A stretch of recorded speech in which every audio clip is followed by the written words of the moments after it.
November 10th, 1444.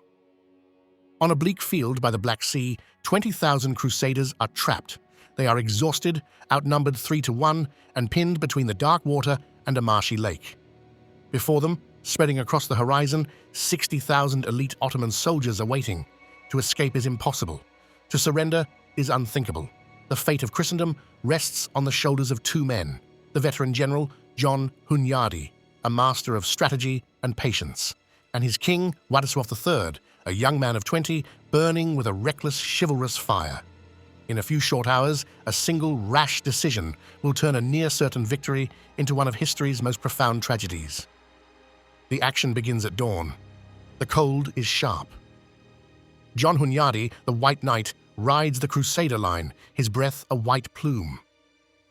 He inspects his last desperate defense, a fortress of wagons chained together. It's an ironclad tactic he learned from the Hussite rebels, a Wagenburg designed to break the deadly Ottoman cavalry. He glances at Cardinal Cesarini, the man whose fiery sermons convinced his king that their peace treaty, an oath sworn to an infidel, was a sin to be broken. Now, they are here. The trap is set.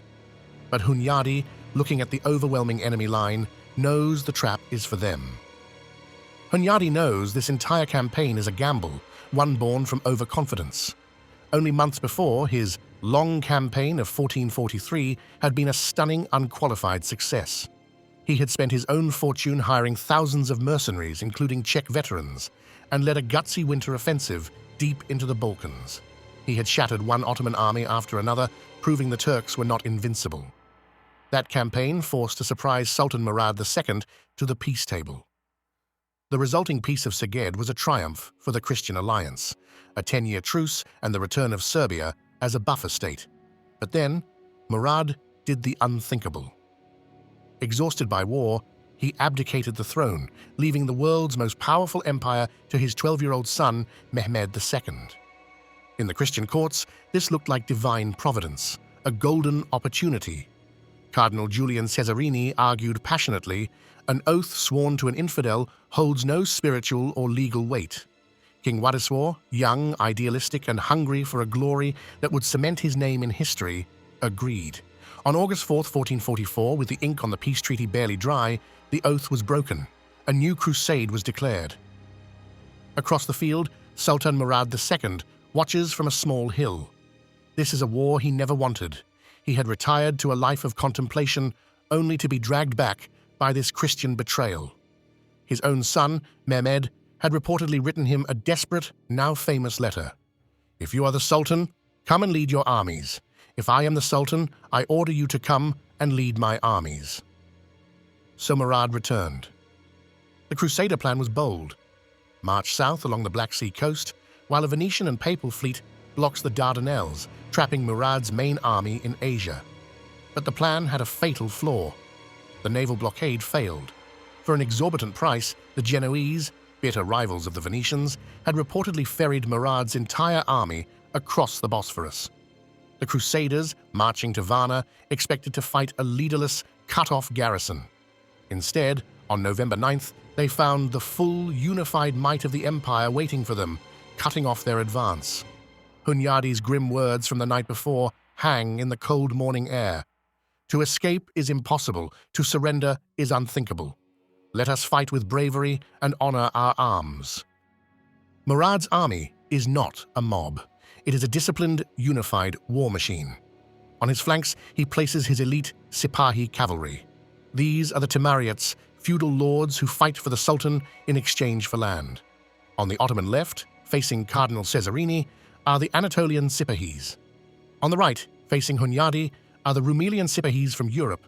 But at the very heart of his army, on the hill where Murad stands, are his personal guard, the Janissaries. They are not just men. They are a system.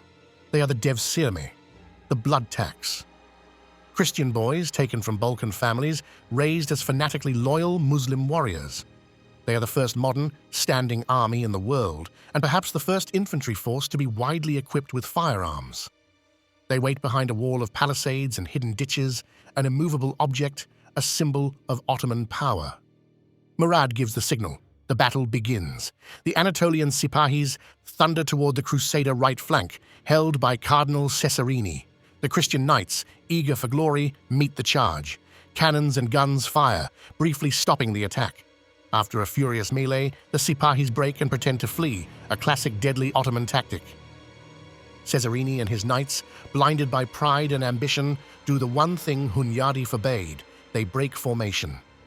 They chase, and the trap springs. Fresh Ottoman reserves, hidden in a ravine, slam into the knights' exposed flank.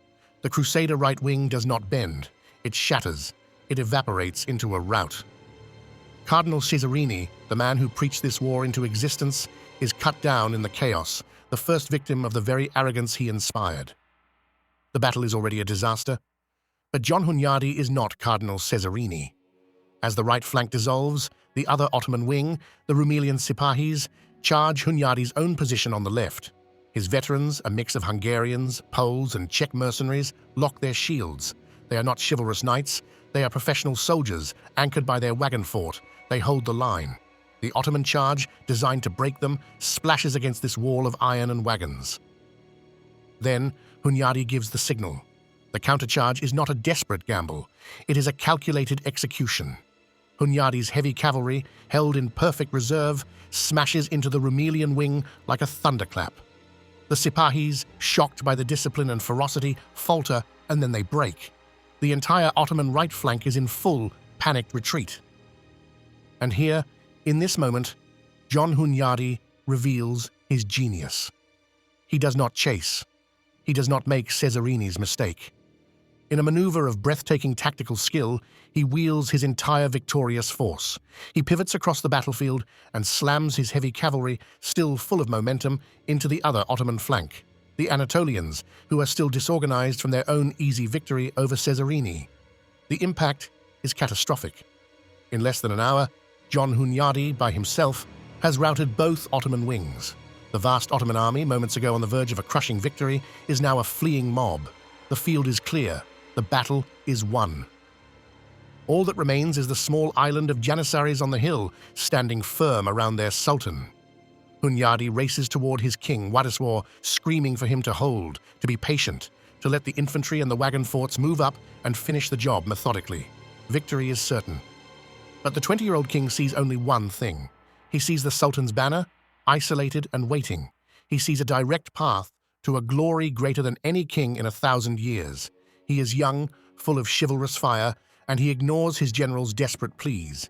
He gathers his 500 elite Polish knights, his personal bodyguard. They are the sons of nobles, clad in shining plate armor, a living relic of a glorious feudal past. They lower their lances. Hunyadi can only watch in horror. The king's charge is a wave of steel. It is magnificent, it is heroic, and it is doomed. The charge hits the Janissary fortress not as a wave, but as a sickening crash.